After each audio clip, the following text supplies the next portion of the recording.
everyone, hope you're doing fab. Today I have a highly requested video for you guys, and it is how to start your own blog, which is always very exciting. Excuse the sweaty face and messy hair, it is really hot outside, especially for autumn. I think it's like a heat wave kind of dying over here, so the sun is also shining directly kind of my way. So just bear with me and I hope you guys will enjoy this video. To me, you have two platforms to kind of choose from, and that's Blogger and WordPress. Now WordPress, not the free WordPress, but I would suggest the self-hosted WordPress. Now there's quite a difference between these two. I would, for anyone just starting out, starting a blog, I would always suggest Blogger. I was on Blogger for years, it was amazing. I would probably still be on there if it was not for another site I had on WordPress. So I kind of found it easier to have both of them on the same platform. But otherwise, Blogger has loads of perks. Obviously, it's free to sign up.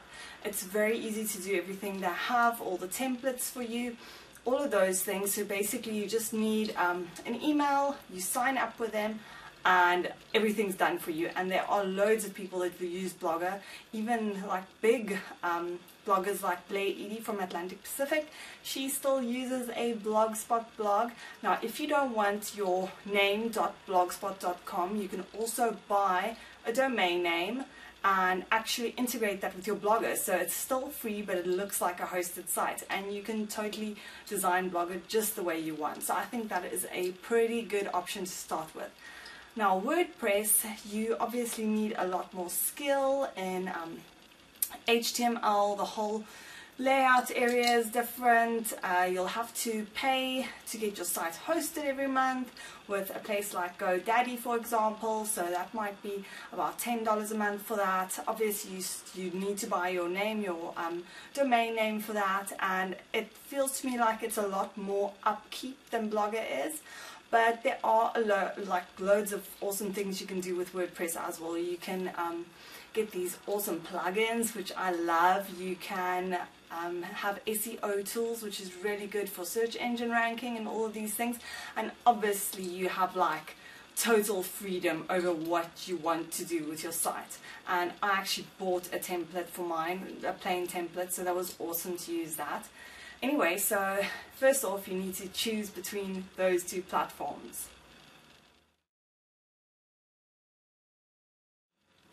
Now when you're done choosing your platform and you actually want to sign up or get something going, get a domain name, you have to decide on a name. Now to me, your name equals your brand if you're going to think in that direction. I know lots of people just want to start a blog for fun, but blogs can be businesses too, as you have seen with all the big bloggers, and I see nothing wrong in making some extra cash or all your cash with your blog if you can do that, if you're so lucky. So next up is your name. Now it's very important not to choose like either a silly name or I can't even think of examples now, something you feel that won't stay through time, something that'll just be for that year or that month, that's in now. Don't call yourself Bieber Fever or something silly like that. That's obviously not going to work.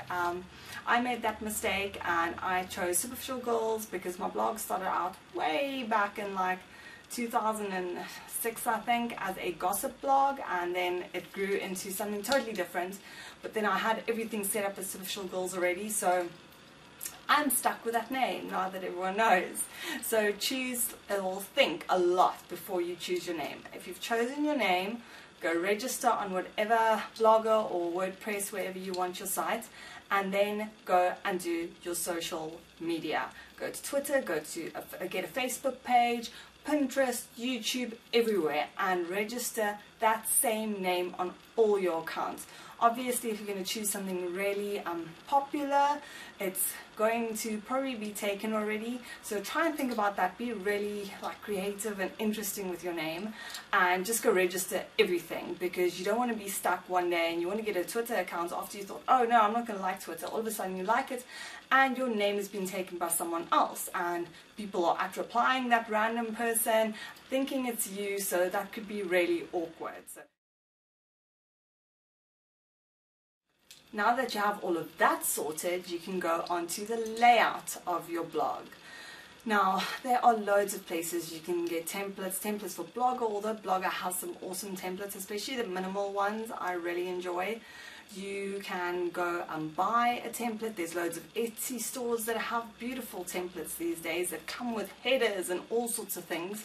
You can have one designed for you if you have the money for that, or you can design it yourself, obviously on Photoshop or GIMP, or on WordPress. If you have a WordPress site like me, I went to woothemes.com and I got myself the canvas theme, which is fully customizable. It cost $70, but it was totally worth it. But obviously, if you're on Blogger, you can just start out by designing your own header, a few buttons on the sidebar if you want, and all of that stuff, like background color. It's all lots of fun, and there are loads of tutorials out there on how to do all of that. Now, when you're done with all your site goodies and it looks fantastic, you kind of need to put content in there, because obviously no one wants to read an empty blog because there's nothing to read. So then you have to start thinking what you want to put in there. Obviously you have thought when you did your name or when you started your blog, you were like, I'm going to be a fashion blog, or I'm going to be a beauty blog, or a lifestyle blog that covers everything, or a food blog. There are so many things to choose from. So now you actually need to start with the content. Now I have Superficial Goals, which is kind of a lifestyle blog, but more towards the fashion side. I do have food and all sorts of things like that as well, but mostly I have my fashion goodies. Then I have Fab Guide, which is lifestyle. It's totally everything. There's recipes, there's outfits, there's shopping, there's beauty, all sorts of things, decor. And you need to decide what you want in your blog. So it kind of has a theme. Even lifestyle, it still has a theme. People know they can come to your blog for a whole bunch of things. So once you know that and you specifically know what you want to write, you can start, and that's such a fun part. Are you going to do long blog posts? I know loads of people write like really long ones and they're really well written. If you're a good writer, if you're not a good writer, maybe do lists of things, like 10 things you love doing, 10 outfits you love, or 10 things to pair together, whatever it might be. There's so many different ways to write blog posts. It doesn't always have to be full of text. But text is nice because obviously content is key when you want your blog ranked in search engines. And you can also decide how personal you want to be. Usually I like writing just like a tiny little bit, maybe about my day or something else, something personal sometimes, other times not. Some people decide to be totally anonymous, they don't want anything personal, which is fine as well. Maybe you have like a different view on things and people still find it interesting. So there's always a way to hook your audience. Then obviously photos. If you take your own photos, great, but make sure they are clear and pretty. You can even take photos with your iPhone or whatever type of phone you have, as long as they are clear. And if you really want to be serious about blogging, I would suggest getting a nice camera, because they do take awesome photos. And photos, people love photos. Obviously, they want to pin photos and share photos, and if you have a Facebook page, they're going to like the photos, or on Instagram. So that's a really good thing to have. And if you use other people's photos, which a lot of people do, and which is fine as well, please remember to credit them, because there's nothing worse than stealing people's photos and they don't get the credit for it, even though they worked really hard to put that out there. And I think if you take your own photos, you will actually know how hard that is.